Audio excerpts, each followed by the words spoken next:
अस्सलाम वालेकुम रहमतुल्लाह। वेलकम। आज हम देखने वाले हैं shape of liquid drop on solid surface, यानी अगर किसी सॉलिड के सरफेस पर किसी लिक्विड को डाला गया तो वहां पर कितनी चीजें हो सकती हैं। हो सकता है कि अगर ये हमारा सॉलिड सरफेस हो तो लिक्विड उसके ऊपर स्प्रेड हो जाए, फैल जाए, ड्रॉप ही फॉर्म ना करे। This is the case number 1।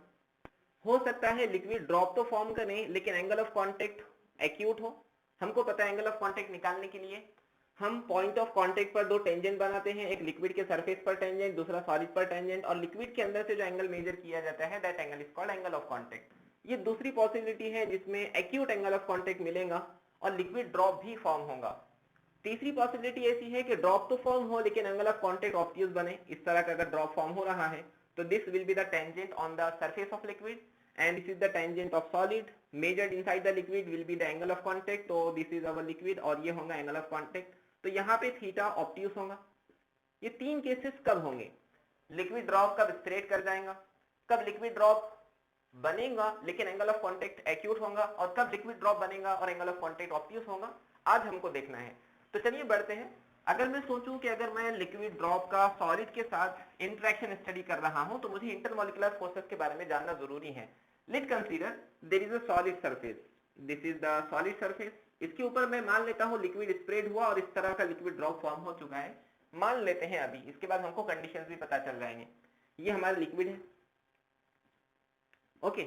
इस लिक्विड ड्रॉप पे आने वाले फोर्सेस अगर मैं देखूं तो सबसे पहले तो लिक्विड सॉलिड के कांटेक्ट में है, तो लिक्विड के सॉलिड के कांटेक्ट में होने की वजह से यहाँ पर एक फोर्स आएंगी जिसको मैं नाम देता हूं force due to solid and liquid. यहाँ पर हमारा सॉलिड और एयर कांटेक्ट में है तो यहाँ पर एक फोर्स आएंगी जिसको मैं नाम देता हूं फोर्स ड्यू टू एयर, और यहाँ पे एक फोर्स आने वाली है लिक्विड और हमारे एयर के कांटेक्ट की वजह से जिसको मैं नाम देता हूं T1। इसको अगर मैं नाम दे दूं T2, इसको अगर मैं नाम दे दूं T3 तो ये बात भी सही है। T1 मतलब क्या? T1 is the force of attraction due to solid and air, sorry, liquid and air interface। T1 क्या है? वो फोर्स ऑफ अट्रैक्शन है जो लिक्विड और एयर के इंटरेक्शन की वजह से आ रही है। T3 क्या है? वो फोर्स ऑफ अट्रैक्शन है जो लिक्विड और सॉलिड के इंटरेक्शन की वजह से आ रही है। T2 क्या है?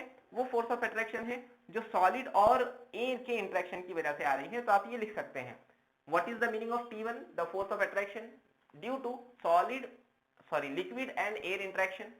T3 is what? The force of attraction due to solid and liquid interaction। T2 is what? The force of attraction due to solid and air interaction, जो आप समझ सकते हैं। अच्छा, अगर मैं सोचूं क्या ये लिक्विड ड्रॉप इक्विलिब्रियम में है, तो बिल्कुल ये इक्विलिब्रियम में है। ये इस तरह स्टेशनरी है। अगर कोई ऑब्जेक्ट स्टेशनरी है, इक्विलिब्रियम में है, इसका मतलब उस पर एक्ट होने वाले सारे फोर्सेस एक दूसरे को कैंसिल कर रहे हैं। इसका मतलब रिजल्टेंट फोर्स जीरो बन रही है। तो क्या इस लिक्विड ड्रॉप के ऊपर भी रिजल्टेंट फोर्स जीरो बनना चाहिए? बिल्कुल बनना चाहिए।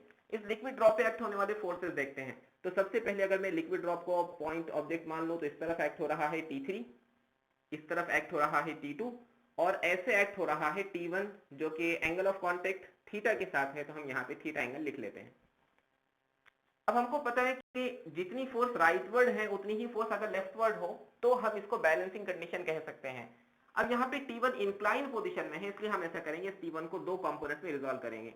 अगर ये T1 है, ये थीटा है, so this will be T1 cos of theta and this will be T1 sin of theta। Correct? अब जरा देखें, T1 sin थीटा तो डाउनवर्ड डायरेक्शन में वेट को बैलेंस कर लेगा mg।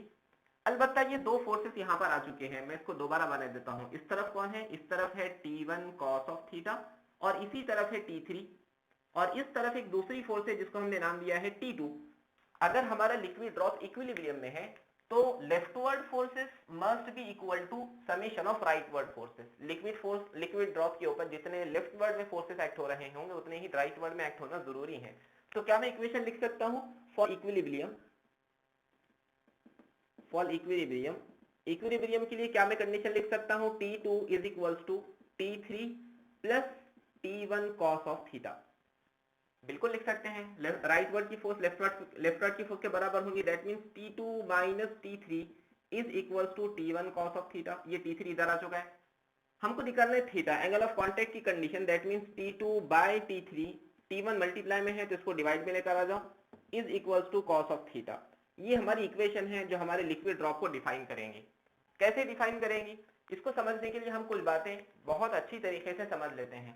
अगर मैं आपसे पूछूं cos 0 की वैल्यू कितनी होती है तो आप कहेंगे cos 0 की वैल्यू 1 होती है।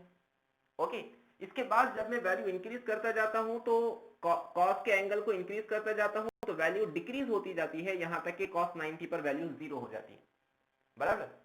अगर इसके बाद मैं एंगल को इंक्रीज करता जाता हूं तो वैल्यू नेगेटिव में जाती है, इसलिए cos of 180 will be equals to -1। ये बात हमको जहन में रखना है।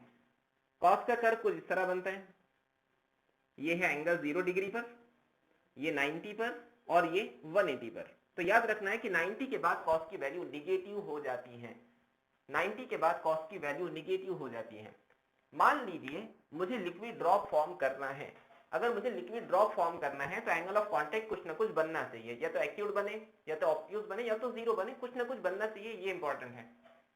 अगर मुझे यहाँ कुछ ना कुछ एंगल बनाना है तो इसकी कंडीशन क्या होनी चाहिए? सबसे पहले हम देखते हैं कि हमारा cos ऑफ थीटा एक्यूट कब बनेगा। अगर मुझे एक्यूट एंगल ऑफ कांटेक्ट चाहिए, अगर मुझे एक्यूट एंगल ऑफ कांटेक्ट चाहिए, मैं इस चीज को रब करता हूं। अगर मुझे क्या चाहिए? मुझे चाहिए एक्यूट एंगल ऑफ कांटेक्ट।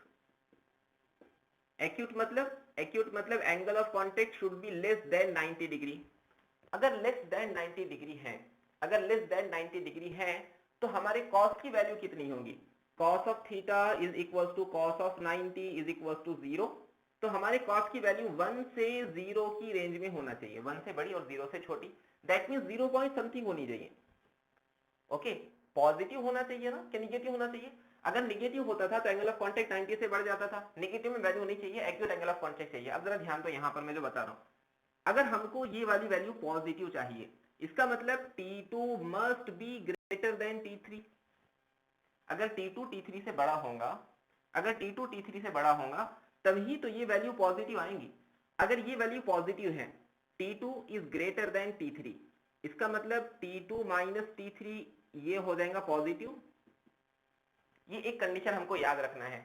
दूसरी कंडीशन ये है कि T2 माइनस T3, अगर ऊपर आने वाला टर्म, मान लो T2 माइनस T3 का सब्ट्रैक्शन करने के बाद 4 आया और डिनोमिनेटर वाला टर्म 2 है, तो आंसर कितना आ जाएगा? 2। लेकिन हमको कितना चाहिए? हमको एंगल चाहिए थीटा से 90 तक, जो कि 1 से 0 की रेंज में होता है।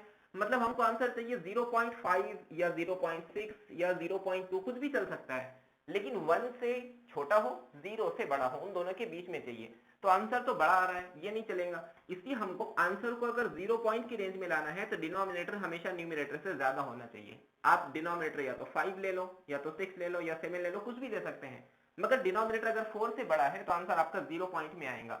हमको आंसर 0 पॉइंट में ही लाना है और पॉजिटिव ही लाना है, क्योंकि एंगल ऑफ कांटेक्ट एक्यूट चाहिए। इसलिए हमको T3 माइनस T2 ये वाला टर्म डिनोमिनेटर से कैसा रखना चाहिए? छोटा या बड़ा? जैसे यहां देखो, डिनोमिनेटर बड़ा है, न्यूमरेटर छोटा है, इसका मतलब T2 minus T3 must be less then T1। T2 minus T3 must be less then T1। अगर ये कंडीशन सेटिस्फाई होती है, अगर ये कंडीशन सेटिस्फाई होती है तो क्या हम लिख सकते हैं कि cos of theta will be in the range of 0 से 1 के बीच में हमारा एंगल cos ऑफ थीटा होगा। इसका मतलब theta will be in the range of 90, 0 से 90 डिग्री के बीच में हमारा एंगल होगा। That means theta will B acute. ये हमारी पहली कंडीशन है जो हमको समझना है। अगर आपको ये कंडीशन मिलती है कि T2 बड़ा है T3 से, T2 बड़ा है T3 से, T2 बड़ा है T3 से, ये कंडीशन मिलती है, उसके साथ ही ये कंडीशन मिलती है कि न्यूमरेटर की वैल्यू डिनोमिनेटर से छोटी है, तो हमारा cos ऑफ थीटा की वैल्यू 0 पॉइंट समथिंग आएंगी, एंगल ऑफ कांटेक्ट एक्यूट होगा, ड्रॉप फॉर्म होगा। इसको हम वर्ड्स में कैसे कह सकते हैं? यही कंडीशन सबसे ज्यादा इंपॉर्टेंट है, इसको हाईलाइट कर लें। What is the meaning of T2? वापस आ जाओ। T2 मतलब क्या? T2 मतलब the interactive forces between solid and air. तो सॉलिड और एयर की adhesive force of attraction minus ये क्या है? T3 लिक्विड और सॉलिड की adhesive force of attraction, solid air की एडहेसिव फोर्स ऑफ अट्रैक्शन और सॉलिड और लिक्विड की एडहेसिव फोर्स ऑफ अट्रैक्शन का समेशन का सब्ट्रैक्शन कम होना चाहिए एयर और लिक्विड के फोर्स ऑफ अट्रैक्शन के कंपेयर में। अगर ये कंडीशन मिलती है तो हम कहेंगे कि वहां ड्रॉप फॉर्म हो रहा है। तो अगर आपको ड्रॉप फॉर्म करना है तो बिल्कुल इजी है। ऐसा सॉलिड एयर पेयर कंसीडर करो जिसका फोर्स ऑफ अट्रैक्शन, और ऐसा सॉलिड लिक्विड पेयर कंसीडर करो कि उनका फोर्स ऑफ अट्रैक्शन का सब्ट्रैक्शन ये हमेशा कम होना चाहिए लिक्विड और एयर के फोर्स ऑफ अट्रैक्शन के कंपेयर में। अगर ऐसा है तो ड्रॉप फॉर्म होगा। एंगल ऑफ कांटेक्ट एक्यूट होगा, आपको ड्रॉप इस तरह फॉर्म होता हुआ नजर आएगा। ये तो एक कंडीशन हुई जो हमको जहन में रखना है। मान लीजिए, ऐसा मान लीजिए कि हमको ये जो वैल्यू मिल रही है ना, हमको T2 माइनस T3, हमने ऐसा सॉलिड और liquid pair air pair consider किया कि T2 is less than T3 आ रहा है, T2 is less than T3 आ रहा है, तो ये न्यूमरेटर वाला टर्म नेगेटिव हो जाएगा। अगर ये टर्म नेगेटिव हो गया तो चाहे T1 की वैल्यू कुछ भी हो, लेकिन आंसर हमारा नेगेटिव में, हाँ नेगेटिव ही में आने वाला है। अगर आंसर नेगेटिव में आने वाला है, अगर आंसर नेगेटिव में आने वाला है तो हमको पता है कॉस की वैल्यू कितनी होगी, कॉस की वैल्यू 90 से ज्यादा होगी। मतलब ड्रॉप इस तरह फॉर्म नहीं होगा, बल्कि ड्रॉप ऑब्ट्यूज फॉर्म होगा। मैं इसको बाद में बता देता हूं। दूसरी कंडीशन ये है कि हमको चाहिए कौन सा एंगल, हमको एंगल चाहिए 90 से 180 के बीच में। अंडरस्टैंड, 90 से 180 के बीच में। 90 पर कॉस की वैल्यू होती है 0 और 180 पर उसकी वैल्यू होती है -1। मतलब हमको इस रेंज में आंसर चाहिए, तो 0 से बड़ा और -1 से छोटा, इतना आंसर चाहिए। मतलब 0 पॉइंट पे समथिंग चाहिए, माइनस में आंसर होगा ऑब्वियसली। 0 से छोटा और -1 से बड़ा, इतना हमको आंसर चाहिए।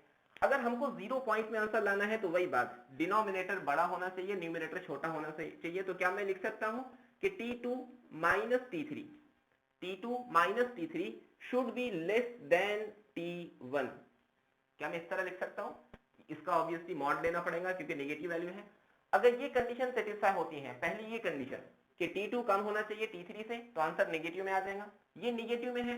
दूसरी कंडीशन ये है कि T1 इन दोनों के सब्ट्रैक्शन के कंपेयर में बड़ा होना चाहिए, तो हमको जो cos ऑफ थीटा मिलेगा वो नेगेटिव होगा। और रेंज क्या होगी? 0 से -1 के बीच में। 0 से छोटा होगा, -1 से बड़ा होगा, तो theta will B obtuse, theta will be greater than 90। तो हमको लिक्विड ड्रॉप 90 डिग्री के एंगल ऑफ कांटेक्ट से बड़े एंगल ऑफ कांटेक्ट में नजर आएगा। इस तरह का लिक्विड ड्रॉप फॉर्म होता हुआ नजर आएगा। ये कंडीशन हमको याद रखना है। अगर आपको ऑब्ट्यूज, एंगल ऑफ कांटेक्ट और ड्रॉप दोनों फॉर्म करना है तो एक ये और एक ये कंडीशन आपको याद रहती है तो बहुत अच्छा, नहीं तो ये फॉर्मूला आपके सामने है, इस फॉर्मूले से भी आप वो बातें समझ सकते हैं। So this is the second case, इसमें भी ड्रॉप फॉर्म होता है लेकिन एंगल ऑफ कांटेक्ट एक्यूट नहीं बल्कि ऑब्ट्यूज होता है। तीसरा केस मान लेते हैं कि हम ड्रॉप ऐसा फॉर्म करें कि एंगल ऑफ कांटेक्ट 0 मिल जाए। अगर मुझे एंगल ऑफ कांटेक्ट 0 चाहिए तो कॉस के किस एंगल की वैल्यू 0 होती है? तो cos 90 की वैल्यू 0 होती है, करेक्ट है, cos 90 की वैल्यू 0 होती है। तो हम क्या करेंगे, यहां पे अगर मैं ऐसा ले लूं कि T2 minus T3 is equal to T1, अगर ये कंडीशन हमको मिल जाए कि T2 minus T3 upon T1 में करता हूं, यहां पर जो वैल्यू आ रही है सब्ट्रैक्शन करने के बाद वो T1 के बराबर है, तो cos of theta will be equal to 1, cos theta 1 के बराबर हो जाएगा। cos थीटा 1 के बराबर हो गया तो angle of contact theta will be equal to cos inverse of 1, that means theta will be equal to 0 degree. तो cos 0 की वैल्यू 1। तो अगर ये कंडीशन हमको मिलती है तो वहां पर हमको इस तरह ड्रॉप फॉर्म होता हुआ नजर आएगा कि वहां पर एंगल ऑफ कांटेक्ट 0 डिग्री का फॉर्म हो। लेकिन अगर बिलफर्ज मान लो ऐसा हुआ कि T2 minus T3 is greater than T1, चाहे ये नेगेटिव हो चाहे पॉजिटिव हो, हमको पता है cos की वैल्यू का जो रेंज आती है वो 1 से -1 के बीच में है। cos की वैल्यू 1 होगी और 1 से कम होती जाएंगी, जैसे ग्राफ इस तरह बनता है ना उसका, यहां से वो ऊपर फिर और नीचे, ये है +1 और ये है -1, तो +1 से -1 की रेंज में जाएगा। cos की वैल्यू कभी भी 2, 3, 1 से ज्यादा नहीं हो सकती। अगर हमने इस तरह की रेंज कंसीडर की, इस तरह की रेंज कंसीडर की, ऐसे सॉलिड लिक्विड पेयर कंसीडर किए कि दोनों का सब्ट्रैक्शन यानी न्यूमरेटर की वैल्यू ज्यादा आ रही है एज कंपेयर टू डिनोमिनेटर की, तो जब हम डिवाइड करेंगे तो आंसर क्या आएगा? 0 से कम या 0 से ज्यादा। जैसे न्यूमरेटर की वैल्यू हो गई 4 और डिनोमिनेटर की वैल्यू हो गई 2, डिनोमिनेटर वाला टर्म छोटा है, न्यूमरेटर वाला टर्म बड़ा है, तो इसकी वैल्यू 1 से ज्यादा ही आने वाली है। अगर ये 1 से ज्यादा आने वाली है तो cos of theta is not possible, cos theta possible नहीं है, इसका मतलब drop will not form, drop वहां पर फॉर्म नहीं होगा। तो ड्रॉप फॉर्म होने के 3 कंडीशन हमने देखे। सबसे पहला एक्यूट का फॉर्म होगा, ऑब्ट्यूज का फॉर्म होगा, 0 डिग्री एंगल ऑफ कांटेक्ट का फॉर्म होगा। और अगर ये कंडीशन आपको मिलती है किसी सॉलिड लिक्विड पेयर के अंदर तो वहां हम समझेंगे कि वहां पर किसी भी तरह का ड्रॉप फॉर्म नहीं होगा, वाटर सॉलिड सरफेस के ऊपर स्प्रेड हो जाएगा। तो शायद आपको ये बात समझ आ गई हो कि शेप ऑफ लिक्विड ड्रॉप किन बातों पर डिपेंड करता है, उसको समझने के लिए किन बातों की इंफॉर्मेशन है। इसके बाद एक छोटा सा टॉपिक है जो मैं आपको बता देता हूँ टॉपिक है factors affecting angle of contact. अगर एंगल ऑफ कांटेक्ट किन किन चीजों की वजह से बदलता है, किन किन चीजों का उस पर असर होता है। तो सबसे पहले एंगल ऑफ कांटेक्ट, ये तो हमारी मटेरियल की प्रॉपर्टी है, जो पेड़ के अंदर मटेरियल होंगे, यहाँ का अगर मटेरियल चेंज होता है तो ऑब्वियसली एंगल ऑफ कांटेक्ट बदलने वाला है। अगर एंगल ऑफ कांटेक्ट बदलता है तो यहाँ पे ड्रॉप का नेचर भी बदल जाएगा, क्योंकि फोर्सेस बदलने वाले हैं। तो सबसे पहली चीज, यहाँ पर एंगल ऑफ कांटेक्ट डिपेंड करता है nature of liquid and solid surface, impurity पर भी डिपेंड करता है। इसको मैं अगले लेक्चर में और एक्सप्लेन करूंगा।